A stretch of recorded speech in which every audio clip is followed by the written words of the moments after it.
우리는 다 이 세상이라는 곳에 발을 딛고 살아가고 있습니다. 보통 세상 그러면 사람들이 살고 있는 모든 사회를 통틀어서 일반적으로 세상이라는 말을 씁니다. 성경에도 세상이라는 용어가 자주 등장을 하고 있는데, 많은 경우에 있어서 세상은 신앙의 세계와는 반대가 되고 적대적이라는 부정적인 의미에서 많이 사용이 되고 있습니다. 원래 이 세상은 하나님께서 선하고 아름답게 창조를 하셨지만 인간이 죄를 짓고 타락함으로 인해서 세상의 질서가 무너지고 사단이 역사하는 처소로 전락이 되었습니다. 오늘 본문의 4절에서도 세상에 대해서 말씀하는데, 여기서도 이 세상이라는 용어는 하나님이 창조하신, 우리가 눈으로 볼 수 있는 어떤 자연, 이런 세상의 의미가 아니고 하나님을 대적하고 사단이 역사하는 것으로 말씀하고 있습니다. 우리가 살아가는 이 세상은 보이지 않는 영적인 세력이 역사하는 세상이라는 거죠. 에베소서 2장에 보니까 사단을 공중의 권세 잡은 자로 표현을 하고 있습니다. 예수님께서 광야에서 시험을 받으실 때에 누가복음에 보면 사단이 지극히 높은 산에 올라가서 순식간에 천하 만국을 보이면서 이런 말을 합니다. 이 모든 권세와 그 영광을 내가 내게 주리니 이것은 내게 넘겨준 것이므로 나의 원하는 자에게 주노라. 그래서 사단이 세상의 권세를 잡고 있다는 거예요. 그렇다는 것입니다.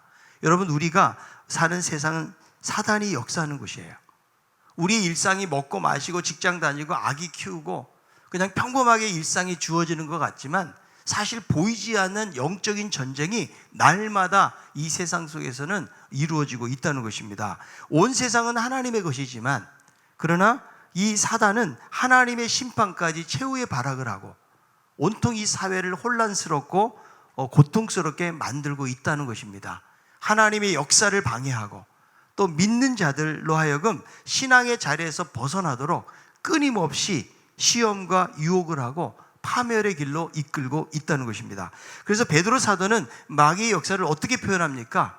마치 우는 사자가 으르렁거리면서 다니는 듯한 것으로 표현하는 것을 볼 수가 있습니다. 베드로전서 5장 8절, 근신하라 깨어라 너희 대적 마귀가 우는 사자같이 두루 다니며 삼킬 자를 찾나니. 지금 얼마나 적나라하게 표현을 하고 있는 것입니까? 마치 굶주린 사자가 으르렁거리듯이 하면서 삼킬 자를 찾고 있다는 것입니다. 여러분, 마귀의 시험은 얼마나 집요한지 몰라요. 그래서 베드로도 이미 이런 시험을 경험을 했는데, 누가복음 22장 31절입니다. 시몬아 시몬아 보라 사탄이 너희를 밀가부르듯 하려고 요구하였으나, 그러니까 믿음이 좋던 베드로를 향해서 마귀가 어떻게 한다고요? 밀가부르듯 했다. 이게 무슨 말인가 하면 채를 흔들다는 말이에요. 그러니까 밀의 껍질을 벗겨내기 위해서 흔들듯이 믿음 좋은 베드로를 흔드는 거예요. 결국 베드로도 이 마귀의 시험에 빠지게 되면서 예수님을 3번씩이나 부인하는 자리에 이르렀던 것을 볼 수가 있는 것입니다. 그래서 사단은 지금도 사자와 같이 덤벼들고 때로는 여우처럼 교묘하게 위협을 하고 미혹을 하고 있다는 거예요. 우리의 약점을 공격합니다. 그리고 우리들의 허점을 호시탐탐 누리고 있다는 거예요. 우리는 여러분, 이런 세상을 그렇다면 어떻게 살아야 되는 것인가? 그냥 주어지는 일상대로 열심히만 살면 되는 것인가? 여러분, 그것만 가지고는 우리는 세상을 승리하면서 살아갈 수가 없다는 거예요. 하나님의 말씀에 보니까 하나님께서 그리스도인들은 세상을 승리할 수 있다라고 말씀하고 있어요.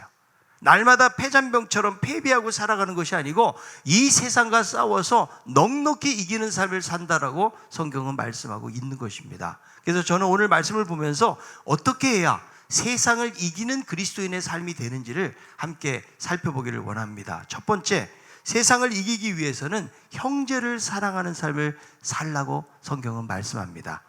여러분, 형제를 사랑하는 것이 세상을 이기는 믿음의 삶이라고 하면 약간은 낯설게 느껴질 거예요.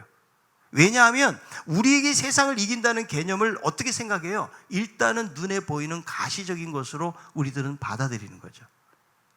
시대가 힘들고 재정이 어려운데 교회가 지역사회에 아주 좋고 화려한 예배당을 건축했다. 세상을 이긴 거로 생각할 수 있어요. 우리 믿는 사람들이 길거리로 나가서 외쳐서 어떤 집단적인 역량을 사회 속에 발휘하고 심지어는 여러분 국회에 입성해서 국회의원이 되어가지고 정치적인 영향력을 발휘해서 사회 속에서 좋은 정책들을 만들어내는 거, 악법들을 저지시키는 거, 이런 부분들을 우리는 생각할런지 모르겠습니다. 그런데 여러분 요한 1서를 보면 여기에 중요한 주제가 형제 사랑이기 때문에 세상을 이긴다는 것도 형제를 사랑하는 거하고 함께 묶여져 있다는 거예요. 자, 5장 1절의 말씀에 이렇게 말씀해요. 예수께서 그리스도이심을 믿는 자마다 하나님께로부터 난 자니 또한 낳으신 이를 사랑하는 자마다 그에게서 난 자를 사랑하느니라. 여러분, 하나님께로부터 난 자가 누구라고 말해요? 예수께서 그리스도이심을 믿는 자. 그러니까 믿음이라는 것은 진리에 대한 신뢰와 확신을 말하는데 바로 예수 그리스도가 유일한 메시아요 구세주임을 믿는 자죠. 그래서 하나님께 난 자는 낳으시니 누구를 말합니까? 하나님을 사랑하는 것이고, 그리고 그에게서 난 자 누굴까요? 바로 그리스도인들, 형제를 사랑하는 것이라고 말씀하고 있다는 것이죠. 그래서 여러분, 이 말씀을 받고 있는 그리스도인들은 형제를 사랑하는 것이 세상을 이긴다라는 이런 개념이 생소하게 그들에게는 들릴 수밖에 없다는 거예요. 왜냐하면 당시에 이긴다는 개념은 무엇일까요? 강력한 군대를 앞세워서 세상을 정복하는 로마 군대의 모습을 승리로 받아들였을 것입니다. 세상에서 힘으로 제압해서 상대방을 누르는 것이 진정한 승리라고 여겨졌던 거죠. 그래서 그 당시에 사람들이 생각하는 최고의 가치가 무엇일까요? 바로 용기라는 거예요. 힘이라는 거예요. 인내와 같은 덕목이죠. 그러나 사랑이나 온유, 겸손 이런 덕목들에 대해서는 가치 있는 것으로 여겨지기가 힘들었을 것입니다. 칼과 폭력을 행사함으로 얻어진 승리에 도취될 수밖에 없는 시대 속에서 형제 사랑이라는 개념은요, 잘 받아들이지 않는다는 거죠. 그래서 여러분, 예수님 당시에 이 제자들도 보면 어때요? 정치적인 메시아, 힘 있는 메시아가 와서 자신들을 로마로부터 해방시키는 그런 메시아를 그들이 기대했다라고 말할 수가 있는 것이죠. 그런데 그들이 기대했던 메시아가 아니니까 제자들 전부 다 도망갔던 모습을 볼 수가 있어요. 그런데 여러분, 하나님 주신 메시지는 세상과 다르다는 거예요. 세상에 대한 진정한 승리는 겉으로 보이는 가시적으로 무언가를 바꾸는 것이 아니고, 오늘 이 본문 말씀 속에서는 형제를 사랑하는 것이 세상에서 승리하는 것이다. 주님 안에서 아름다운 교제를 이루어가고 아름다운 코이노니아를 만들어가는 것, 이것이 바로 세상을 이기는 길이라고 성경은 말씀하고 있는 거예요. 자, 로마서 12장 20절, 21절. 내 원수가 줄이거든 먹이고 목마르거든 마시게 하라. 그리함으로 내가 숯불을 그 머리에 쌓아 놓으리라. 악에게 지지 말고 손으로 악을 이기라. 여러분, 원수가 목마르다고 우리 같으면 물을 주겠습니까? 우리 같으면 배고프다고 먹을 거 갖다 주겠어요? 원수라면 이렇게 하기가 어렵다라는 거죠. 그런데 이 말씀을 보면 원수를 갚고 보복하는 것이 아니고 오히려 선을 행함으로 그 머리에 숯불을 쌓으라. 이 숯불을 쌓으라는 말에 대한 대체적인 해석이 무엇인가 하면 은혜를 베풀라는 거예요. 그러니까 원수를 보복하는 것이 아니고 은혜를 베풀므로 말미암아 스스로 수치심을 느끼게 하고 후회를 느끼게 하고 부끄러움을 느끼게 하라는 거죠. 그래서 그렇게 하면 마치 머리에 숯불을 쌓으면 어떻게 될까요? 얼굴이 벌개지잖아요. 원수로 하여금 그런 걸 느끼게 하라는 거예요. 이 방법이 주님이 우리에게 주신 방법이라는 거예요. 여러분, 혹시 원수 같은 남편이 있습니까? 그 남편을 어떻게 싸워서 이기겠어요? 힘으로는 도무지 이길 수가 없다는 거예요.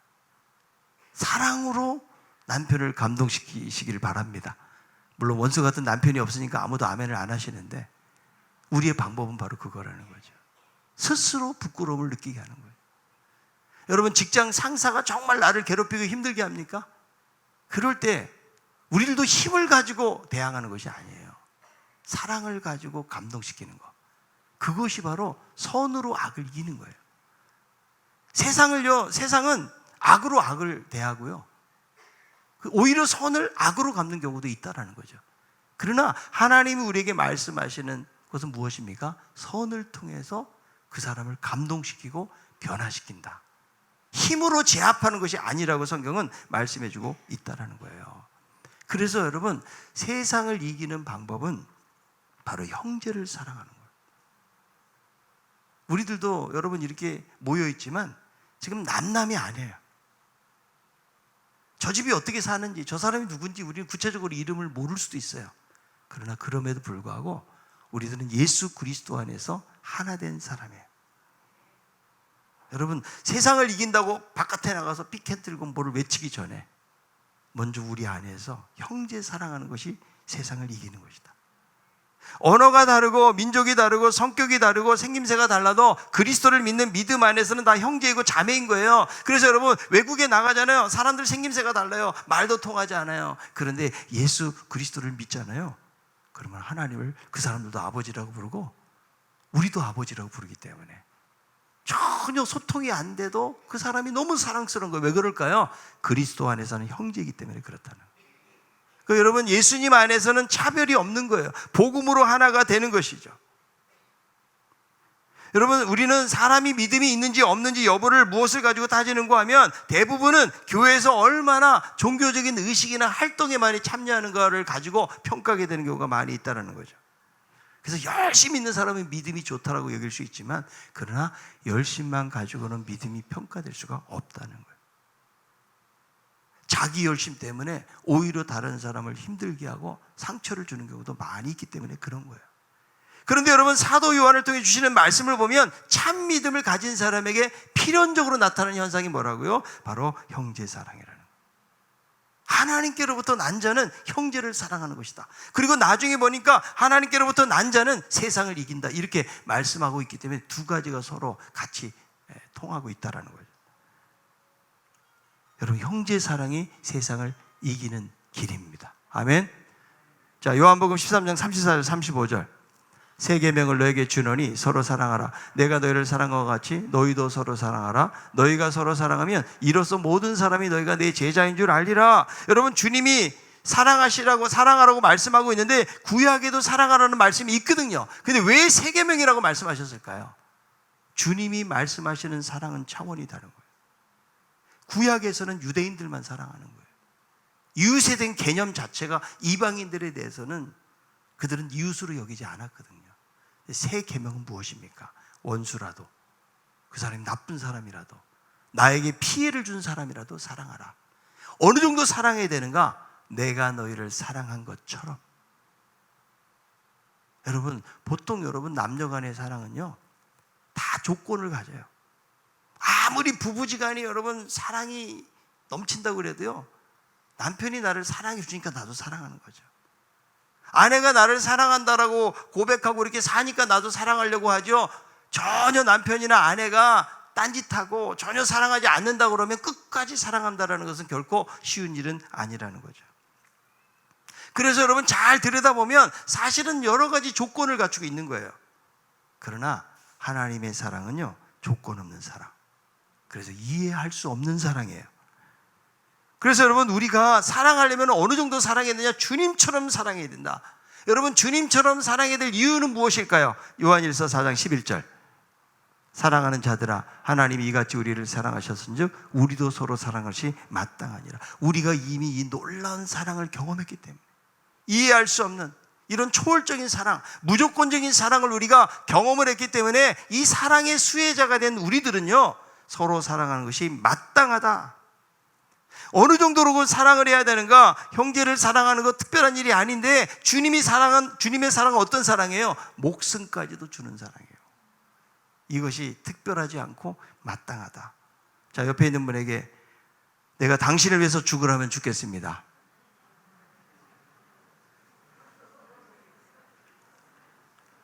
얼마나 어색한지 몰라요. 우린 죽을 작정을 못해요. 예? 우리는 아마 막 마음속으로 엄청난 결심을 해도 그렇게 될까 말까인데, 그죠? 그런데 성경은 뭐라고 그래요? 결코 특별하지 않다. 마땅한 일이다. 왜? 이미 그리스도의 충만한 사랑을 우리가 경험했기 때문에, 우린 조건 없는 사랑을 받았기 때문에 그렇다라는 거예요. 그래서 여러분, 우리 한 사람 한 사람이 사랑해야 될 이유는 뭐냐면, 주님으로부터 사랑의 빚을 지고 있는 거예요. 이 빚을 어떻게 갚겠어요? 이 빚을요. 하나님이 사랑합니다. 이것만 가지고 갚는 것이 아니고 그것이 형제 사랑을 통해서 나타날 때 이것이 갚는 거예요, 여러분.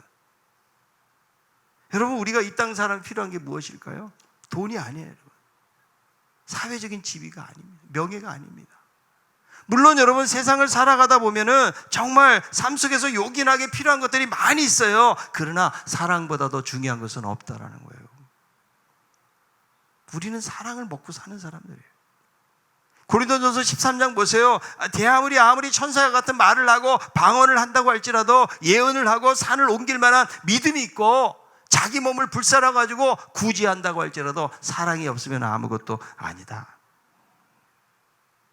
자, 옆에 있는 분에게 사랑이 없으면 아무것도 아닙니다. 여러분, 내가 사랑을 받잖아요. 어떤 인생의 시련도 견뎌낼 수가 있어요. 그렇지 않아요? 누군가 나를 끊임없이 지지해주고 사랑해준다는 믿음을 가지고 있다면 뭘 못하겠어요, 여러분. 근데 내가 아무리 세상에서 출세하고 성공적인 삶을 살았어도 나를 사랑해주는 사람이 없고 나를 인정해주는 사람이 없다면 그 사람은 성공적인 삶을 살았다고 말할 수가 없다라는 거예요. 여러분, 우리가 살면서 가장 기억에 오래 남는 일은 뭔가요? 누군가로부터 받은 사랑이에요. 그 사랑 때문에 세상을 살아갈 수 있는 이유를 갖게 되는 거예요. 내 삶의 원동력이 되는 거예요. 그런데 여러분, 사랑을 못 받잖아요. 마음의 외로움, 상처, 아픔이요, 어른이 되어서 떠나지 않아요. 나이가 들어도. 그만큼 여러분 중요하다는 거예요. 우리가 사랑해야 될 이유는 무엇입니까? 하나님으로부터 엄청난 사랑을 받았기 때문에 그런 거예요. 그래서 우리는 사랑받기 위해서 태어났고 사랑하기 위해서 태어난 사람들이에요. 옆에 있는 분에 당신은 사랑받기 위해 태어난 사람입니다. 한 번 더, 당신은 사랑하기 위해서 태어난 사람입니다. 여러분, 하나님께로 난 자들은 계명을 지키게 된다고 말씀하고 있고, 이 계명은 요한일서에서 구체적으로 뭐예요? 형제 사랑을 말하는 거예요. 자, 요한일서 5장 2절이에요.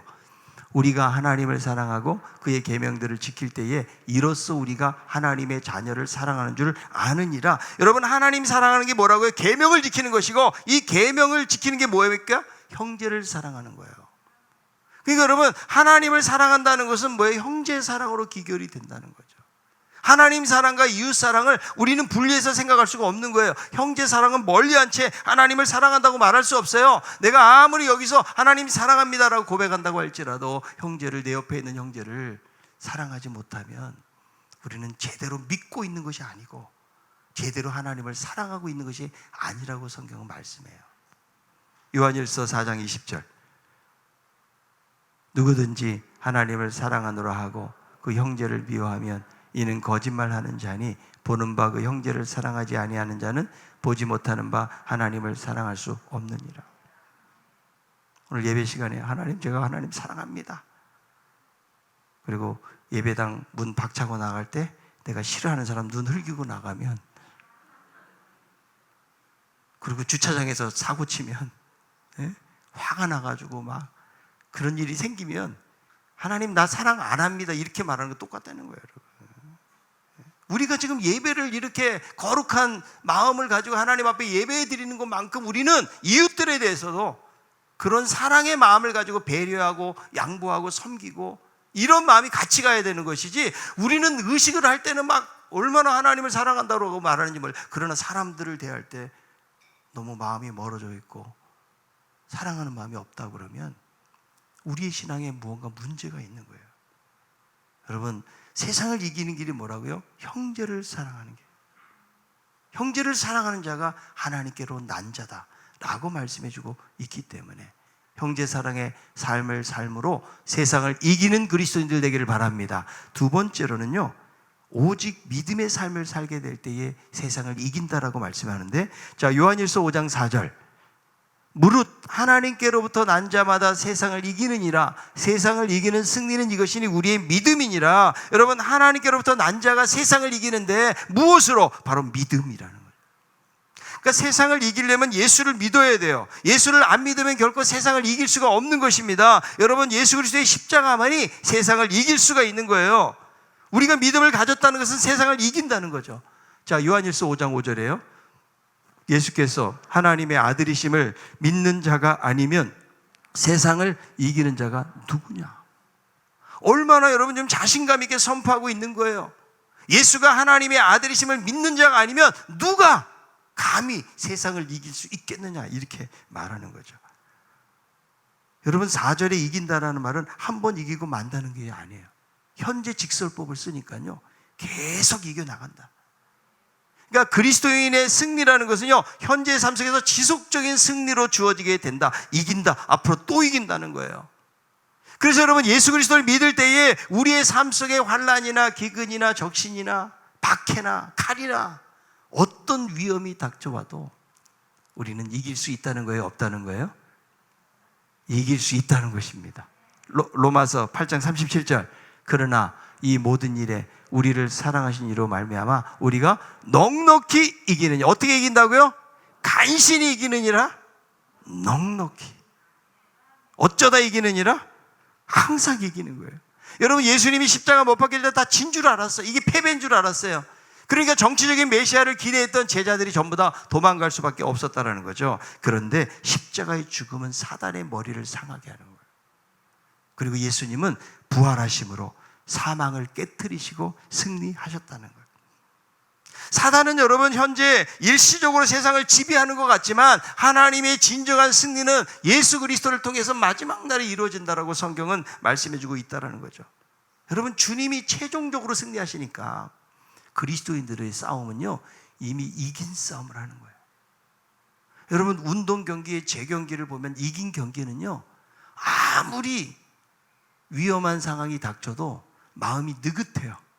왜? 결과를 알기 때문에. 그렇지 않아요, 여러분? 그러니까 우리들도 여러분, 주님을 따라가면서 여러 가지 많은 위험들 때문에 우리가 낙심이 되기도 하고 패배한 것 같기도 하지만, 그러나 결국은 주님이 이기신다. 그게 말씀이기 때문에 그 사실을 믿는 사람은 어떤 두려움도 이겨낼 수가 있는 거예요. 요한복음 16장 33절, 이것을 너에게 이르는 것은 너희로 내 안에 평안을 누리게 하려 함이라. 세상에서는 너희가 환난을 당하나 담대하라. 내가 세상을 이기었느니라. 환난을 당해도 담대하라. 왜? 이기신 주님이 우리와 함께 하시기 때문에. 여러분, 초대교회 시절 크리소스톰이라는 분이 어떤 황후의 강교로 인해서 유배를 가게 됩니다. 그가 마지막 설교를 남기는데 이렇게 합니다. 여러분, 저는 지금 예수의 이름으로 고난의 길을 떠나게 됩니다. 주님과 함께하는 길, 제게 무엇이 두렵겠습니까? 죽음입니까? 아닙니다. 그리스도가 내 생명이 되기 때문입니다. 이 땅에서 쫓겨나는 것이 두렵습니까? 아닙니다. 땅과 그 가운데 있는 모든 것이 하나님의 것이요, 이 땅에서 쫓겨나면 하늘이 나를 기다리기 때문입니다. 소유를 빼앗기는 것이 두렵습니까? 내가 가져본 것을 다 빼앗겨도 하늘에 쌓여 있을 뿐입니다. 저들이 나를 산으로 몰아내면 나는 엘리야가 될 것입니다. 저들이 나를 구덩이에 던지면 나는 에레미야가 될 것입니다. 저들이 나를 바다에 던지면 나는 요나가 될 것입니다. 저들이 나에게 돌을 던진다면 나는 스데반이 될 것입니다. 저들이 나를 돌로 치면, 매로 치면 나는 사도 바울의 영광을 차지하게 될 것입니다. 두려워하지 않습니다. 결코 요동하지 않습니다. 여러분, 우리는 삶을 살아가면서 무엇이 우리를 두렵게 하는가? 우리에게 두려움을 주는 게 한두 가지가 아니라, 우리는 오늘까지 그냥 아주 팔짝거리면서 활력 있게 살다가 내일 무슨 병 진단 하나 받으면 완전 죽은 사람이 돼. 우리 연약함이에요, 여러분. 여러분, 사업이 두려움을 줍니까? 직장이 두려움을 줍니까? 우리의 자녀들의 미래가 두려움을 주는 것입니까? 아니면 여러분, 사람들이 나를 떠날까 봐 두렵습니까? 아니면 더 큰 것은 무엇일까요? 죽음입니까? 사실 여러분, 우리가 살면서 가장 덜덜 떠는 거 죽음의 문제가 아니에요? 여러분, 우리가 살면서 죽음의 문제를 극복할 수 있다 그러면 무서울 건 하나도 없는 거예요. 예수 그리스도를 믿는 사람들은 죽음의 문제가 해결된 사람들이에요. 물론 여러분, 우리가 죽음의 문제를 맞닥뜨리게 되면 아마도 처음부터 막 태어나게 있을 사람이 누가 있겠어요? 감정적으로 두려움이 찾아오고 엄청난 좌절과 실망도 올지 몰라요. 왜 그럴까요? 우리 모두에게는 본능적인 두려움, 죽음에 대한 두려움이 있기 때문에. 그러나 믿음이 있다면 계속해서 그 자리에 머물러있지 않는다는 거예요. 당장은 넘어져도, 당장은 한숨을 쉬고, 당장은 두려움이 있어도 나에게 믿음이 있다면 믿음은 죽음까지도 초월하게 만드는 거예요. 송 프란시스가 임종시에 많은 교인들이 모여서 그를 지켜보고 있어요. 조용히 숨을 거둘 시간이 가까웠는데 갑자기 큰 소리로 찬송을 부르기 시작합니다. 한 수도사가 옆에서 이렇게 말했대요. 지금 창밖에 많은 사람이 와 있습니다. 이 엄숙한 시간에 경건하게 처신하는 것이 좋을 것 같습니다. 그 말이 끝나기도 전에 빙그레 웃으면서 하는 말이 미안하네. 하지만 나는 도무지 참을 수가 없다네. 가슴 깊이 솟구치는 기쁨을 어떻게 감추겠는가. 내가 오랫동안 그리워하던 주님을 두 눈으로 볼 수 있게 되었다니 나는 너무나 기쁘기 때문에 찬송하지 않을 수가 없다는 거예요. 그저께 박미영 권사님 어머니 돌아가셨는데 86세 권사님으로 세상을 떠나셨어요. 자녀들이 이남 이녀인데 다 장로님이고 권사님이시더라고요. 그걸 보면서 그 권사님이 누군지 저는 구체적으로는 잘 모르지만 참 믿음의 삶을 사셨구나. 그런데 이분이 임종할 때에 내주의 보혈을 평상시에 가장 잘 부르던 찬송을 부르시면서 임종을 하셨다는 거예요. 저는 그 소리를 듣고 수많은 장례식장을 다니지만 마지막에 자기가 늘 부르던 찬송 부르면서 세상 떠난 분이 과연 몇 명이나 될까 생각을 해보았어요. 그러면서 저희 부부가 차를 타고 오면서 둘이 물어봤어요. 당신의 애창곡은 뭐냐고. 과연 우리의 자녀들은 내가 평상시 부르던 찬송이 무엇인지 기억하고 있을 것인가. 그래서 서로 찬송가 좋아하는 거 한 가지씩 이야기하고, 여러분들도 임종 전에 준비하시길 바랍니다. 여러분, 우리가 어떤 상황을 만나게 될지 모르잖아요. 죽음이라는 것이. 육체적인 고통도 있을 것이고 아마 생각지도 않는 많은 어려운 환경들이 있을 거예요. 그런데 마지막 우리가 임종의 순간에 겁을 내는 것이 아니고, 야, 내가 그동안 못 보았던 그 그리운 주님을 내가 보는구나. 여러분, 이런 믿음으로 간다면 우리는 죽음도 좀 초연하게 맞이하게 되지 않을까, 이런 생각을 하는 것입니다. 제가 신방 가서 여러분들에게 천국을 이야기한다고 기분 나쁘게 생각하지 마시기 바랍니다. 야, 나 아직도 내가 살아있는데 벌써 가라는 이야기인가? 그런 믿음이 있는 사람은 믿음으로 받아들이는 거예요. 영원한 천국에 대한 소망을 갖는 거예요. 우리가 여러분 올 때는 여러분 순서가 있게 왔지만 갈 때는 순서가 없기 때문에, 내가 나이가 많았다고 해서 나의 임종을 준비해야 되는 것이 아니에요. 항상 죽음은 우리 가까이 있다는 거죠. 그러나 우리가 믿는 것은 뭐냐면 죽음을 이기신 그리스도께서, 주님이 우리와 함께 하시기 때문에, 우리를 위해서 영원한 하나님의 나라를 준비하고 계시기 때문에 이것을 믿는 사람은 이것을 견뎌내고 이겨낼 수가 있다라는 거예요. 그래서 사도 바울이 빌립보서에서 뭐라고 말합니까? 차라리 세상을 떠나서 그리스도와 함께 있는 것이 훨씬 더 좋은 일이다 라고 그는 고백하는 모습을 볼 수가 있습니다. 여러분, 초대교회 성도들 불과 몇 %밖에 안 되는 사람들의 그들의 삶을 보면 아무런 힘이 없어 보여요. 숨어서 예배드리고 노예처럼 살고 때로는 짐승의 밥이 되기도 합니다. 히브리 기자는 이렇게 표현하고 있어요. 11장 36절부터 읽어봅니다. 히브리서.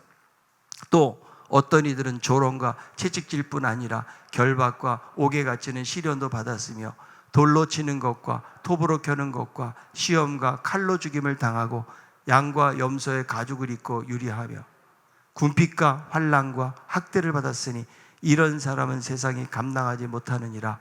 그들이 강야와 산과 동굴과 토굴에 유리하였느니라.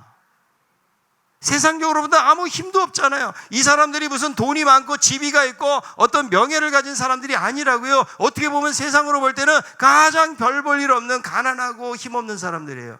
그런데 성경은 뭐라고 말해요? 세상이 감당치 못하는 사람들. 왜 그럴까요? 그들에게는 세상을 이기는 믿음이 있었기 때문에. 여러분, 우리의 신앙생활이 단순히 구원 얻는 믿음으로 끝나면 안 돼요. 예수 믿으면 천국 가는 거 우리가 다 알고 믿고 있잖아요. 우리의 믿음이 여기서 멈출 수는 없다는 거죠. 그동안 여러분, 한국교회 문제가 뭐예요? 그냥 구원까지, 예수 천당. 구원 그 이후의 삶에 대해서는 관심이 없었던 거죠. 그러다 보니까 예수님 믿고 교회 생활은 열심히 믿는 것 같은데 삶 속에서는 윤리의식이 없는 거예요. 자기 하나만 잘 되고 복 받으면 된다라는 식의 자기중심적인 기독교를 가지고 신앙생활 하는 분들이 많이 있다라는 거예요. 우리가 이렇게 살면 세상에서 결코 신뢰를 얻을 수가 없어요. 여러분, 신앙생활 수십 년 했지만 여전히 내가 구원 얻는 믿음에 머물러 있으면 어떡하냐고요. 아니, 예수 믿으면 천국인 거 믿잖아요. 아멘? 그런데 여기 머물러 있다니까요. 신앙생활을 오래 한 분들 가운데서도 그냥 구원 얻는 믿음 그거 하나야. 천국에 가는 거. 이미 예수 그리스도가 우리의 죄의 문제를 해결했기 때문에 믿는 자들에게는 이제는 세상을 이기는 믿음으로 담대하게 나아가요. 회복을 넘어 성숙으로, 성숙한 그리스도인의 모습이 되어서 우리의 죽는 모습까지도 예수님 닮기 위해서 우리가 구원 그 이후의 삶에 대해서 우리가 책임지고 생각하는 삶을 살아가야 된다는 것입니다. 우리는 세상의 죄와 유혹과 시험에서 당당하게 이길 수 있는 믿음을 가져야 돼요. 여러분, 이 믿음만 가지고 있으면 아무리 환경이 나빠도 하나님은 우리에게 승리를 주시는 거예요. 여러분, 세상에서 세상을 바꾼 위대한 사람들, 환경적으로 볼 때 다 보잘것없고 형편없는 사람들이에요. 어린 시절 좋은 환경에서 곱게 자란 사람들이 없다고요. 여러분, 믿음의 사람들 보세요. 가진 것, 태생, 성격, 직업 하나도 자랑할 것이 없다고요. 그러나 그들에게 오직 믿음이 있었어요. 믿음은 여러분 태도예요. 찰스 스윈돌 목사님 말했어요. 인생의 10%는 당신에게 일어난 일이고 90%는 당신이 어떻게 반응하는 거에 달려있다. 인생에서 문제를 만났을 때 문제보다 더 중요한 것은 문제 자체가 아니라고요. 거기에 대해서 내가 어떻게 반응하느냐면, 어떻게 반응하느냐가 그 사람의 인생을 바꾸는 거라고요. 여러분, 우리는 문제를 볼 때 믿음의 눈으로 봐야 돼요. 아무리 세상이 숨통을 조이고 압박을 해도 우리 믿음으로 나아가야 돼요. 물론 여러분, 하루아침에 없던 믿음이 갑자기 확 생기는 것은 아니겠죠. 믿음도 연습하고 훈련할 때에 더 큰 믿음으로 이르게 되어지는 거예요. 여러분, 내가 믿음의 방식을 따라 살아봐야 그래야 하나님의 역사심을 아는 거잖아요. 아니, 교회는 다녀도 내가 세상의 방식으로 살고 있는데 어떻게 살아계신 하나님을 경험하냐고요. 내가 여기서 작은 일에서 하나님의 역사를 경험한 사람이 더 큰 일, 더 큰 문제를 만나도 하나님께 맡기고 믿음으로 나아가는, 여러분, 이 믿음을 가져야 돼요. 그래서 점점 주님을 신뢰하는 깊이가 더 깊어져야 돼요. 존 비비어 목사님의 은혜라는 책에 이런 이야기가 나와요. 어떤 도시에 큰 태풍이 지나갔어요. 사방이 폐허가 되었고 전기가 끊어지고 식수가 끊어졌어요. 가장 사람들의 문제는 식수 문제였겠죠. 사람들이 물을 찾느라고 야단이었어요. 그래서 정부에서는 군대를 동원해가지고 대형 탱크차로 물을 가득 실어와서 시민들에게 나눠준 거예요. 군 당국은 얼마든지 받아갈 수 있도록 빈통을 가져오라고 시민들에게 말했어요. 그래서 사람들이 원하는 대로 물을 줄 테니까 빈통 가져와라. 그런데 사람들의 반응은 갖가지였어요. 어떤 사람은 태풍 전에 근처 편의점에서 샀던 큰 음료수 컵을 들고 탱크차에 왔습니다. 받아간 물은 겨우 1리터. 다른 사람은 빈 우유통을 가져가서 4리터의 물을 받아갔어요. 또 어떤 사람은요 40리터나 되는 양동이를 가져와서 받아왔는데 마지막으로 한 남자가 픽업 트럭에 욕조를 싣고 와서 160리터의 식수를 받아갔다는 거예요. 욕조를 싣고 간 사람 집에 왔는데 하필이면 그 옆집에 음료수 컵에 물을 받아온 사람이 살고 있었어요. 이 컵을 들고 나간 남자가 옆집에서 물을 160배나 되는 물을 가져온 것을 알고는 화를 내고 시당국에다가 항의를 한 거예요. 왜 나에게는 물을 이것밖에 안 줍니까? 왜 옆집은 그렇게 많이 줍니까? 식수 공급을 책임진 장교가 말합니다. 우리는 시민들이 받아갈 수 있을 만큼 능히 물을 줄 수 있다고 발표했습니다. 왜 더 큰 통을 가지고 오지 않았습니까? 믿음도 그릇이에요. 믿음의 그릇. 믿음은 여러분 하나님의 선물이지만, 그러나 이 그릇을 준비하는 것은요, 우리가 믿음으로 하나님을 신뢰하고 준비해요. 여러분, 성경에도 여러 사람들이 등장하지만 정말 예수님께서 감동하는 믿음을 가진 사람이 나오잖아요. 다 이방인들이에요. 고넬료, 백부장, 백부장의 믿음, 그죠? 그리고 온 가나안 여인의 믿음. 내가 이스라엘 중에 이만한 믿음을 보지 못했다. 그들은 믿음의 그릇을 준비한 거죠. 우리가 하나님을 깊이 신뢰하는 만큼 우리의 믿음의 그릇은 큰 그릇을 준비하는 거예요. 여러분, 요만한 종재기 하나 가지고 와서 주여 믿음을 주시옵소서. 더 이상 하나님 역사할 공간이 없어요. 여러분, 넓은 그릇을 준비할 수 있기를 바랍니다. 여러분, 세상을 이기기 위해 우리 힘으로 어떻게 이기겠어요? 우리는 약하지만 하나님은 강하시고, 우리는 할 수 없지만 하나님은 하시는, 전능하신 하나님으로 믿습니다. 믿음의 그릇을 준비해서, 믿음만이 세상을 이기는 하나님의 백성들의 방식인 것을 기억하고, 오직 하나님을 신뢰하고 나아가는 우리 모두가 다 되기를 바랍니다. 세상을 이기는 길은 세상에 가시적으로 눈에 보이는 어떤 것이 아니고 바로 형제를 사랑하는 거라고 말했어요.